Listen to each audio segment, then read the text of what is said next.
Manifest Destiny Part 3, the last part of our. So here's America right here. This kind of, I don't know what color this is, peach or something.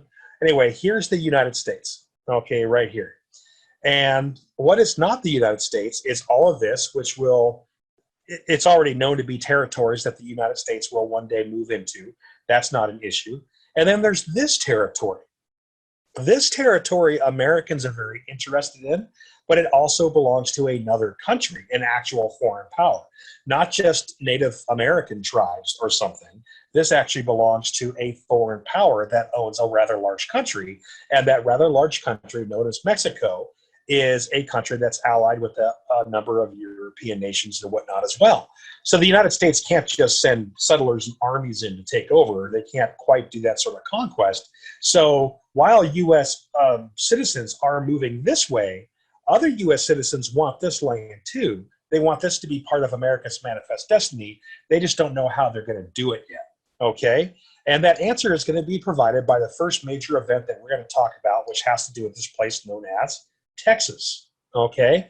Texas is going to become a country, just to make it short, before it becomes anything else. Okay? Texas is going to become a country independent of Mexico and the United States for about 10 years. And then eventually Texas will join the United States as a state. But let's get to that story. First of all, how is it that Texas even becomes an independent nation? It's real simple. Mexico in the late 1800s was opening lands in a province, a territory that they owned, known as Texas, to Americans. Americans from the South were wanting to move west into territory that had the same climate that they were used to. So Texas could be a place that they could grow cotton in or whatnot, right? That was the idea. So Southerners are moving westward and they want to go into Texas, but it belongs to another country. It belongs to Mexico. Well, Mexico was inviting people from America to move there to develop the territory. If Southerners, for instance, moved to northern Mexico and created farms, plantation territory, and built some railroads and did all that sort of thing, then Mexico one day could make money from that. They could actually maybe have that territory back at the very minimum. Mexico gets to tax this stuff, gets to tax the commerce that these Americans moving to Mexico could create for Mexico. All right. So these American settlers moving into Texas swear to obey the 1824 Mexican Constitution. Okay. That Constitution is a new Constitution that shows up right around 1824. That Constitution actually outlaws slavery and has some new taxes that are going to be charged upon these Texans that live, these Americans that live in northern Mexico. The deal is that, well, a lot of these guys, Americans that moved to Texas, were Southerners, again, Southerners in the South coming from here. And so a lot of them had brought slaves with them, these Americans moving to Mexico. So when the Constitution of 1824 is passed in Mexico, these Southern Americans really get angry. They're really mad about this because they were promised to be able to kind of do what they wanted to do, and they had slaves. And so these settlers are trying to find a way to get out of this, right? Some way to get out of the Mexican Constitution that said that the Southern settlers in Mexico had to either leave or free their slaves. And so what ends up happening is kind of crazy. It's just weird timing. Also, in 1824, there is a civil war that breaks out finally. That civil war is going to keep the government of Mexico so busy that they basically ignore the northern region of Mexico, which includes Texas. And so right here in this little town, San Antonio, there is going to be born an army of settlers who have decided that while Mexican officials are busy fighting in a civil war, why not use this opportunity to simply capture all these towns and create a country that they're just going to call Texas, the country of Texas. That's what they're going to do. And for several years, they actually get away with it because Mexico was not stable. And so you're going to see a country that is called Texas for a short while. And that country is going to not be really. Andrew Jackson's the president at the time, and Andrew Jackson kind of washes his hands of this whole thing. He's too busy trying to defeat the bank and with nullification to get involved in a weird event in Mexico. And so these American settlers out here that are trying to create their own country by taking the land from Mexico so that they get to have their slaves and cheap taxes, these American settlers basically are on their own. Now, there's lots of Americans moving here to get in on this because it's cheap land. So if it actually works, then these Americans moving to Texas could get pretty wealthy by owning this territory. And so what ends up happening is one day Americans will open their newspapers and they're going to read an interesting letter. This letter reads here: I am besieged by 1,000 or more of the Mexicans under Santa Anna. I have sustained a continual bombardment and cannonade for 24 hours and have not lost a man. I am determined to sustain myself as long as possible and die like a soldier who never forgets what is due to his own honor and that of his country. Victory or death. William Barrett Travis, Lieutenant Colonel Commandant. Who is this guy? Well, the deal is that eventually things settled down, okay, in Mexico. And so there's this event right in San Antonio where there's this little fortress that is really just an old, crumbling Spanish mission that had been abandoned.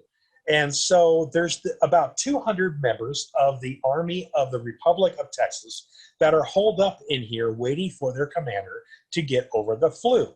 William Barrett Travis was sick, and he had the flu. Now, there were several thousand people in the Army of Texas, these settler soldiers, but they were elsewhere taking over more territory in Texas, conquering small towns. And so what that meant was that here we are right here at this place that's going to be known as the Alamo, and a Mexican army is going to show up and surround it. Thousands of trained professional soldiers of this Mexican army will surround this little mud adobe church, and in there is 200 Texans who were not expecting to have to fight a professional army at all at this point, because Mexico hadn't really done anything about this whole seizing of their territory for a settler nation called Texas. And so this is the guy, the new dictator of Mexico, the one that won the Civil War that started in 1824, is San Antonio Lopez de Santa Anna. He looks a lot like a TV novela star. Okay, William Barrett Travis is the fellow here with that funny hairstyle, who is in charge of the Texas Army that is trying to basically steal Texas from Mexico. This guy here, Davy Crockett, this man is a famous dude back in his day. He's super famous. He was known as a guy that was the embodiment of the American frontiersman. He is a fur hunter that went out west and would go up into the mountains fur trapping and making deals with local natives on behalf of the federal government, and then would come down to sell his furs and tell stories about the things he did up in the mountains. And then people, novelists, would write stories about Davy Crockett, and they would then embellish them a lot, okay? Now, there are stories about Davy Crockett as a child killing his first bear when he was 3 years old. Obviously not true, and Davy Crockett never said it was true. In fact, he laughed when people said stuff like that. There's lots of just fantastic myths about Davy Crockett and other fur trappers like him. And so the short of it is that Davy Crockett was there at the Alamo the day the Mexican army showed up to take Texas back. I'm going to play this. I hope it works so that you can see what Walt Disney has to say about Davy Crockett. Back in the 1940s and 50s, a lot of Davy Crockett newspaper stories and books, and even finally a TV series started up about this guy, because Americans were in this revival period in the early 1900s where they were remembering their manifest destiny days from the middle of the 1800s. You know, the cowboy and Indian kind of phase, the famous frontiersmen and fur trappers. And so Disneyland actually created a Davy Crockett land as part of its park. I think it's just known as Frontierland today. And I just want you to see the intro that Walt Disney gives to Davy Crockett.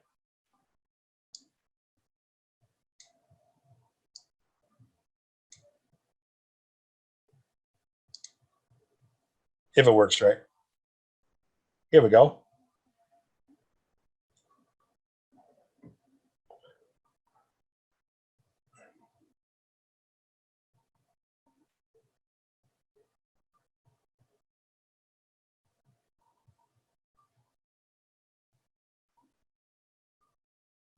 Okay, this is just a commercial. Fast forward. Here we go.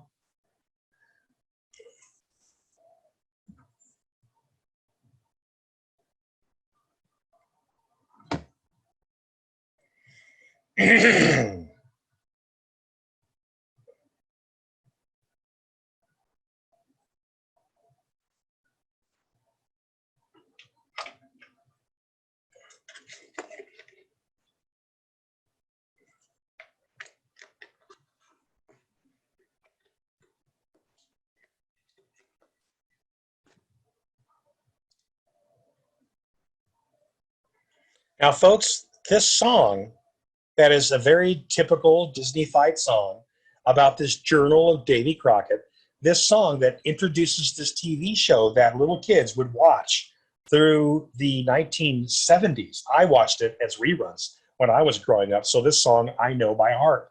The deal is that this song has in it a lot of the myths surrounding Davy Crockett that were written by dime store novelists back in the day, back in the middle of the 1800s. The reason why we're talking about Davy Crockett is because Davy Crockett was in this little fight between the Mexican army and the Republic of Texas when the Mexican army under Santa Anna decided to take that territory back from those rebels.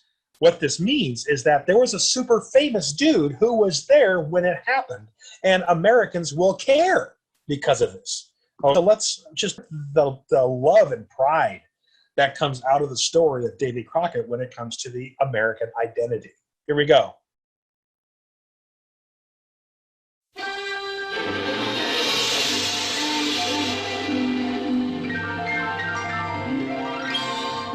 Walt Disney's Disneyland.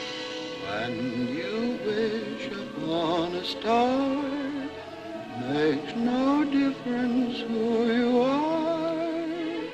Frontierland. Tall tales and true from the legendary past. Presenting this week from Frontierland, Davy Crockett.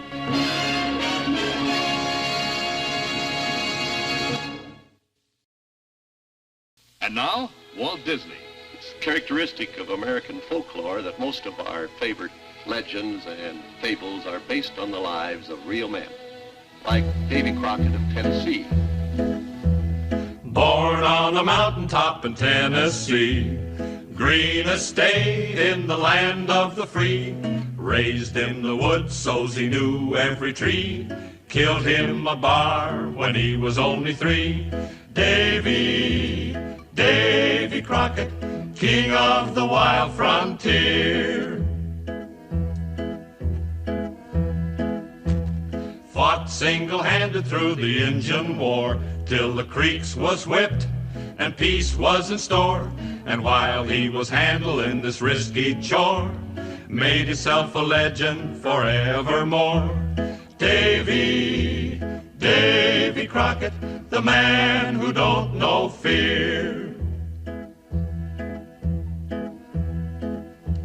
He went off to Congress and served a spell, fixing up the government and laws as well.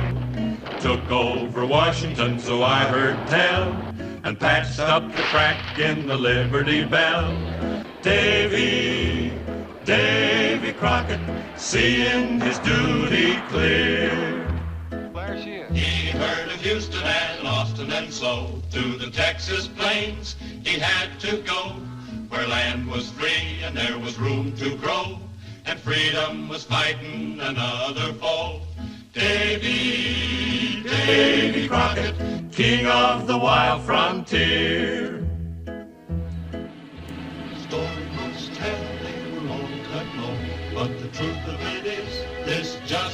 so. Their spirits will live and their legends grow, as long as we remember the Alamo. Davy Crockett and Crockett's Company. And thusly begins a Davy Crockett TV show.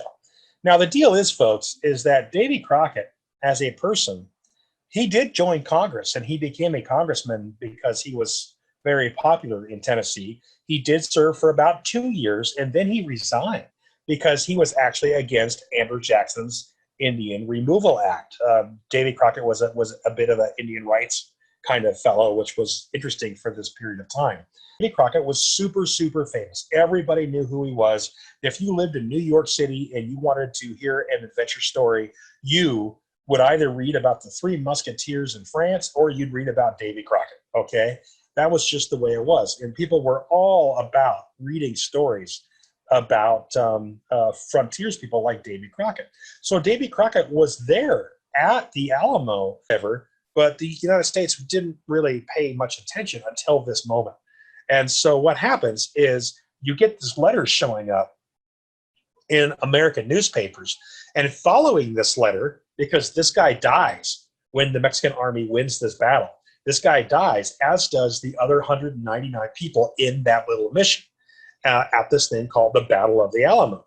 And when this letter comes out, which was just this final letter of William Barrett Travis, the head of the Texas Army, there's also a death list of Americans who died in that fortress, that little mission.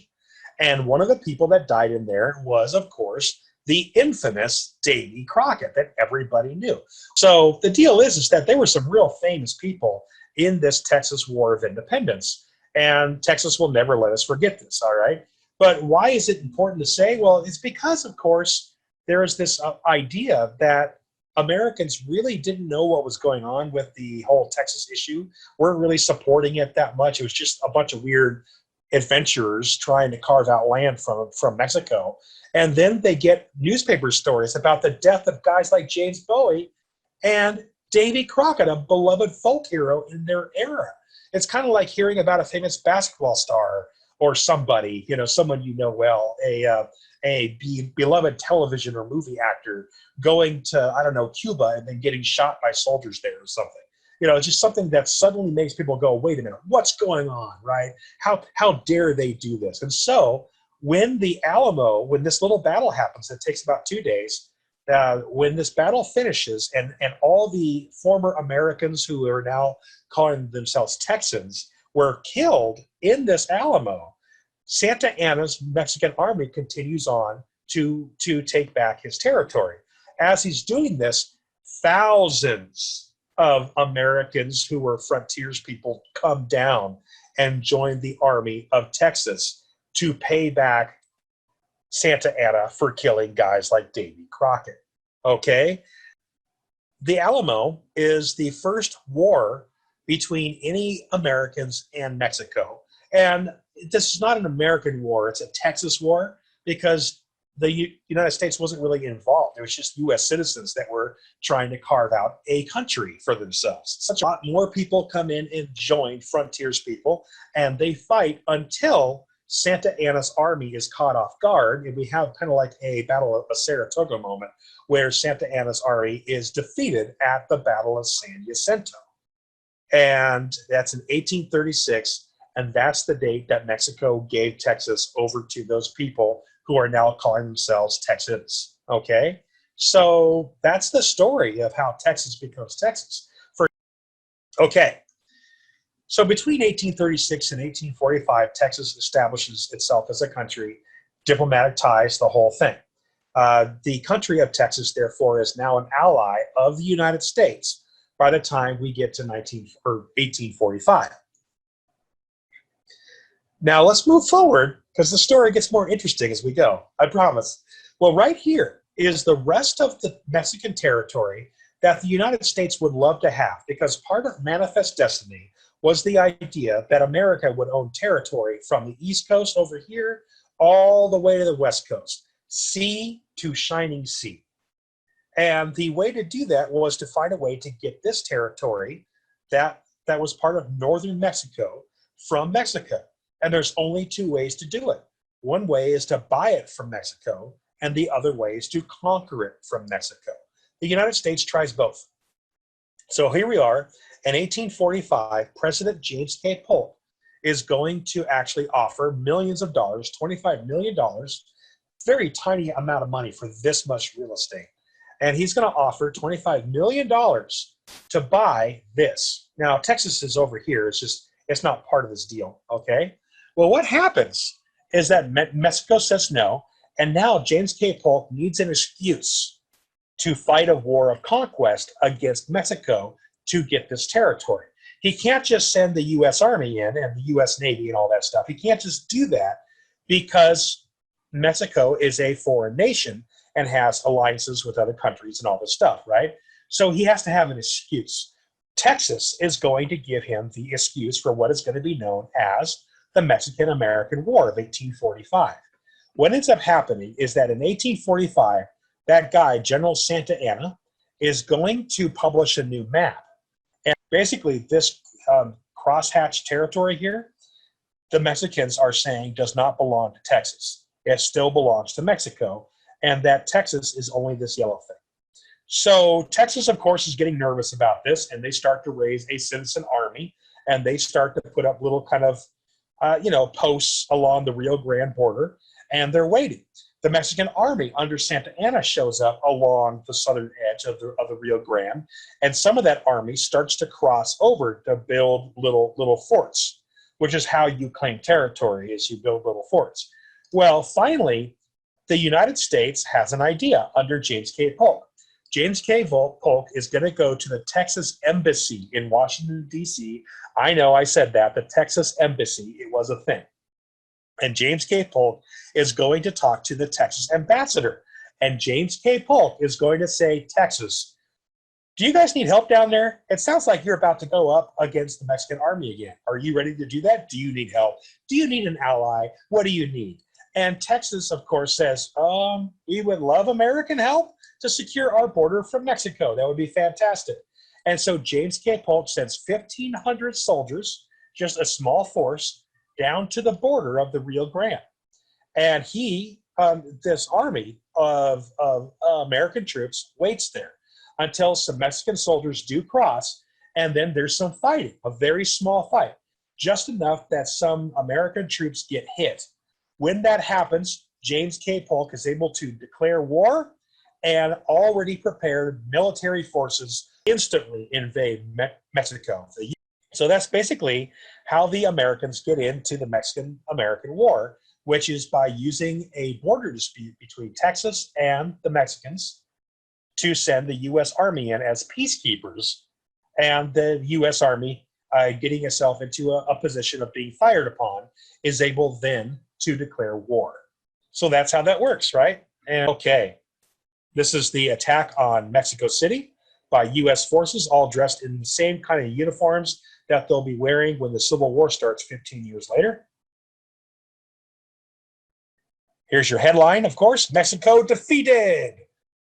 So the headline, it's in New York, April 17th, 1846. So in less than a year, the United States will defeat Mexico, and therefore will get to take over northern Mexico as part of the reparations. The Treaty of Guadalupe Hidalgo is just the treaty where Mexico signs over about half of its country to the United States. This is also where Texas asks if the United States wanted to adopt Texas as a state, and the U.S. did. So that's why Texas is now a state instead of a country. And that's what the U.S. will now look like. Okay, right here. All these are territories. Texas is now a state of the United States. And you're going to see westward expansion now, including all of this region officially. And the final story of the moment is simply, what about California? This whole region is almost devoid of United States citizens until 1849 and 1850, where several thousand U.S. citizens will suddenly move here and then will apply for statehood. okay, in 1850. So instead of this region being settled first and carving out states, or this region being settled by U.S. citizens first and carving out states, there's this huge gap of about 1,000 miles, and then there's California with several thousand people in it who declared statehood. What the heck happened there? Okay, well, the whole deal, guys, is that there's a lot of ships taking Americans to San Francisco right around 1849 to about 1855. And you know why, I bet you, but it's because this dude, a Mormon from Utah, from the relatively new religion of Mormonism in the relatively new territory of Utah, is going to be sent to California. His job, his name is Sam Brannan, by the way, Sam Brannan.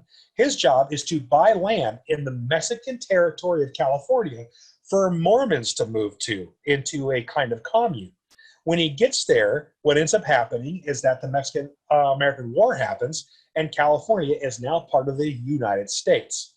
And so what this means is that the Mormons who were trying to move to California to get away from U.S. law decide that they don't need to move anymore, and this poor guy is stuck in California. Now, guys, I need to tell you something. Back in the 1850s, or actually the 1840s, California didn't have much in it. It was desert, it was trees, it was mountains, it was a number of Native American tribes, okay? And there were a few Mexican towns along the coastline. San Francisco, Los Angeles, Santa Barbara, San Diego. These towns were tiny, tiny, tiny little towns with less than 100 people living in them. I mean, they were tiny towns. They were not connected by road or railroad or sea lanes to any major region. The way that people made their money along the coastline here was to sell cattle parts like cow hides to passing ships that were coming over to get cow hides for the leather trade. And the ships from the East Coast here or from Britain or from France would simply trade manufactured goods to these ranchers that lived along the coastline in places like Dana Point and San Juan Capistrano and San Diego and LA. And the only way that Mexican ranchers could get manufactured products was by selling hides and other cattle products to these ships that were carrying those goods for trade. And Sam Brannan came over here to get some territory for Mormons to move to. There was nothing out here, guys, nothing at all. So the deal is that he was stuck, all right? This poor guy was stuck in the middle of the wilderness, really, with only a few hundred people within a 100-mile range of him. And he's going to be walking in what is now known as the American River up north of Sacramento. And he discovers that there's gold there. And he puts it into vials, puts them onto passing ships that are trading goods for cow hides in the sleepy coastline of California, and gives instructions for those packages of gold to be given to newspaper people along the East Coast. And he tells stories of how there's gold everywhere in California, and people need to come to San Francisco, this little tiny itsy-bitsy Mexican town, to find gold. What he does is he builds the only store in the entire territory of California that carries mining equipment in it. Okay, so he buys a bunch of mining equipment, puts it into a store, then he sends gold to the East Coast with advertisements. People advertise the gold like crazy. Folks show up in San Francisco, find that there are no other stores in the entire state, or what will become a state, and they have to buy their equipment from this guy, from Sam Brannan. And Sam Brannan becomes, you guys, this is an object lesson, the very first millionaire of the California gold rush. How does he do it? He created the gold rush, the market, and then he sold products to people who needed those products to mine gold. It was a brilliant move. This is one of his advertising pictures, this kid that's sitting there holding all kinds of things that you can buy in Sam Brannan's store, right? It was a brilliant move. And so this pick in the prices of New York City back then, back in the 1850s, this pick would cost you about 50 cents in a store in New York. By modern day dollars, probably about 20 bucks. In Sam Brannan's store in San Francisco, the only store in the entire region, this pick would cost you about 500 bucks. Okay? So just keep that in mind. All right. So this is what San Francisco looked like according to a sketch artist back in 1846 and 47. Okay. This is what the harbor of San Francisco looks like in 1849.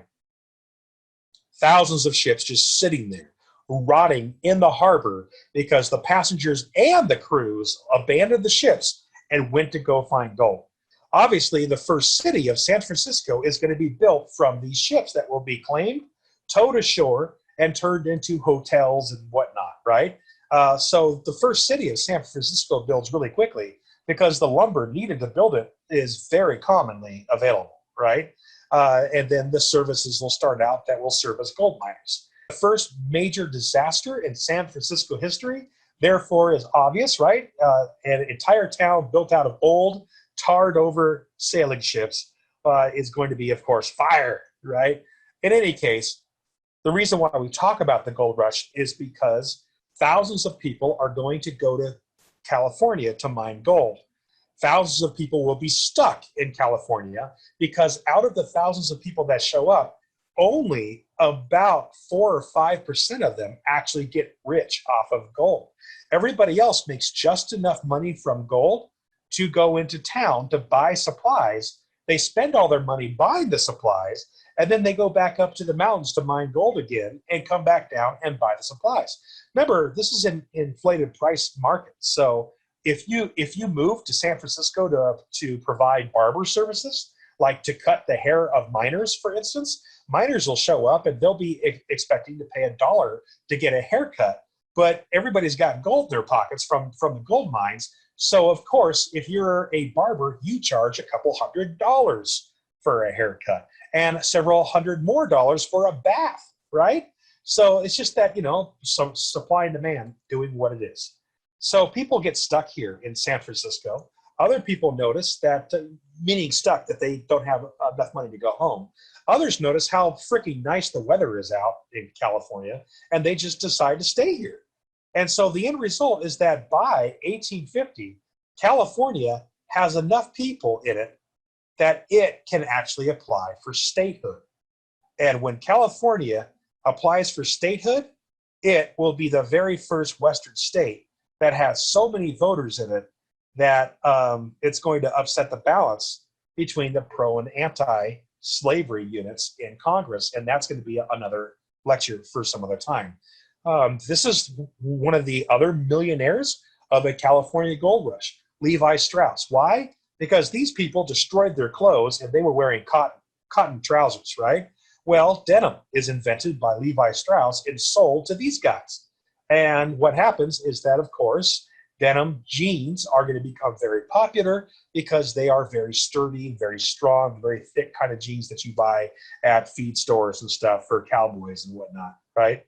So the last major topic is right here. As territories were gained by the United States across North America, the question of slavery came to the front of all the arguments in Congress and in public stories. Here's the big question. Should slavery be allowed into new territories that people are moving into? Texas and California and Oregon and all that, right? Should slavery be allowed out of the South? And so there's going to be a big fight. We'll talk more about that later. When California joined the United States in 1850 on account of the gold rush, bringing so many people to California all at once, when California joins the country, California joins as a free state, not as a slave state. When that happened, California is going to completely screw up the balance of pro and anti-slavery factions in Congress because California is going to be sending about 30 delegates to Congress over in Washington. And those delegates are all going to be anti-slavery. Before California joined the country, the pro and anti-slavery factions in Congress were equal. So they both have the same amount of power. And then California joins in. 10 years later, the Civil War starts. So this is a very turbulent time in which California joins the country. Manifest Destiny is achieved. Sea to shining sea. Thanks a lot, folks.